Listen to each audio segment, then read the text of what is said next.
नमस्कार, टेस्टी फूडमध्ये तुमचं स्वागत आहे. चला तर आज आपण कॅफेमध्ये मिळतात तसे अगदी क्रिस्पी असे फ्रेंच फ्राईज घरीच बनवणार आहोत आणि हे आपण एकदम सोप्या आणि साध्या पद्धतीने बनवणार आहोत आणि हे खायला देखील खूप छान लागतात. कधी-कधी मुलांनी काहीतरी असं चटपटीत खायला मागितलं तर तुम्ही त्यांना हे फ्रेंच फ्राईज बनवून देऊ शकतात.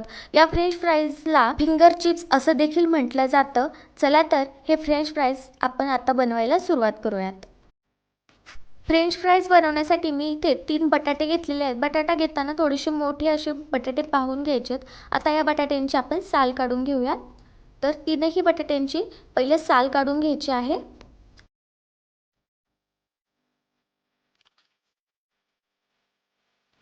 इथे आपले तीनही बटाट्यांची साल काढून झालेली आहेत. आता ही बटाटे आपण कट करून घेऊयात. तर बटाटा कट करताना पहिल्यांदा चारही साईडचे कडा कापून घ्यायच्या आहेत आणि बटाट्याला चौकोनी असा आकार देऊन घ्यायचा आहे. त्यानंतर मधून बटाट्याचे भाग करून छोट्या छोट्या चौकोनी फोडी तयार करून घ्यायच्या आहेत. खूप मोठ्याही नाही आणि खूप बारीकही नाही, अशा प्रकारे फोडी तयार करून घ्यायच्या. साधारणतः आपल्या करंगळीच्या मापाच्या या फोडी तयार झाल्या पाहिजेत. याचप्रमाणे आपण सगळी बटाटे कट करून घेऊयात.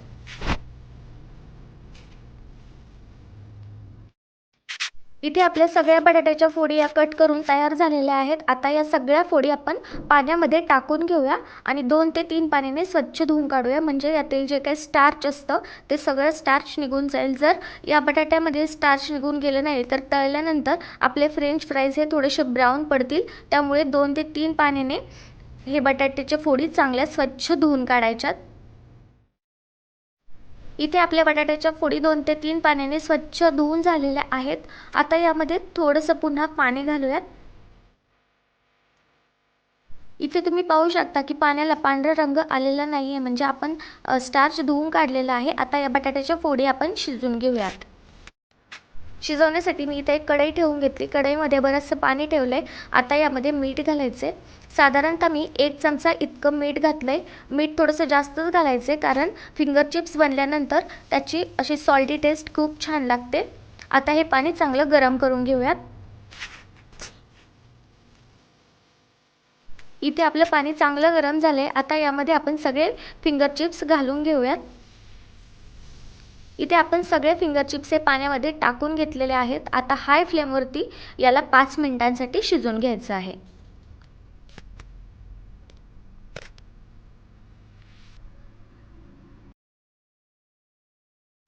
इथे आपण फिंगर चिप्स हे 5 मिनिटं एवढे शिजवून घेतलेले आहेत आणि ते 80% एवढे शिजलेले आहेत. आता ते काढून घेऊयात.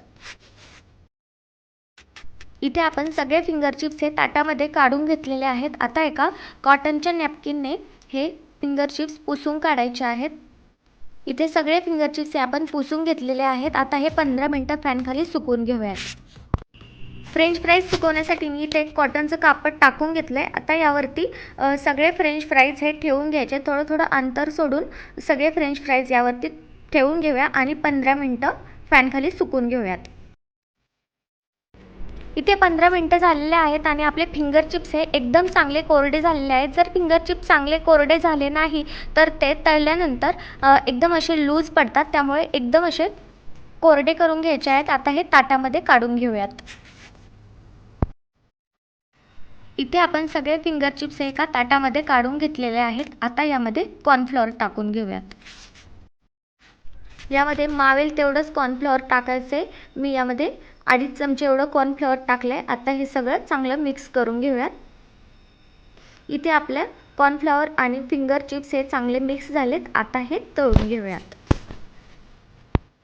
फ्रेंच फ्राईज तळण्यासाठी जेवढं सफिशियंट तेल आहे तेवढं मी कढईमध्ये टाकून घेतलेलं आहे. आता तेल चांगलं गरम होऊ द्यायचे. इथे आपलं तेल चांगलं गरम झालेलं आहे. आता यामध्ये जेवढे मावतील तेवढे फ्रेंच फ्राईज आपण टाकून घेऊयात.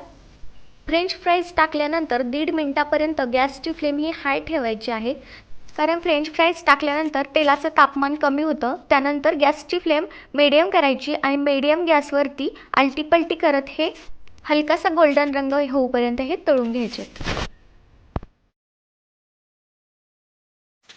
अशा प्रकारे आपले फिंगर चिप्स हे एकदम छान अशा हलक्याशा सोनेरी रंगावरती तळलेले आहेत. आता हे काढून घेऊया आणि याचप्रमाणे आपण उरलेले सगळे फिंगर चिप्स हे तळून घेऊयात.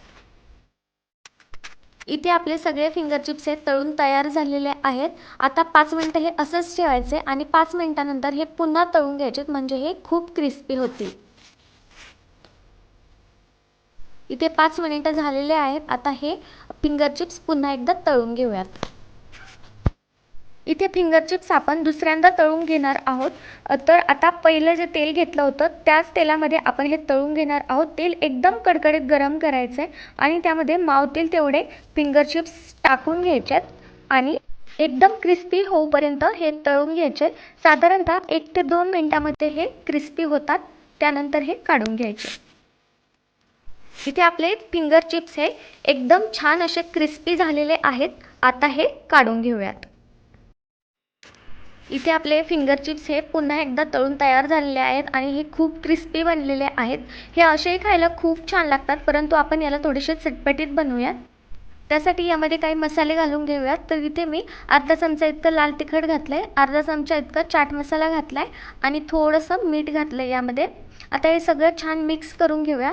तुम्ही यामध्ये पेरी पेरी मसाला घालू शकता किंवा यामध्ये तुम्ही मॅगी मसाला देखील घालू शकता, तर तुम्हाला त्या फ्लेवरचे चिप्स मिळतील.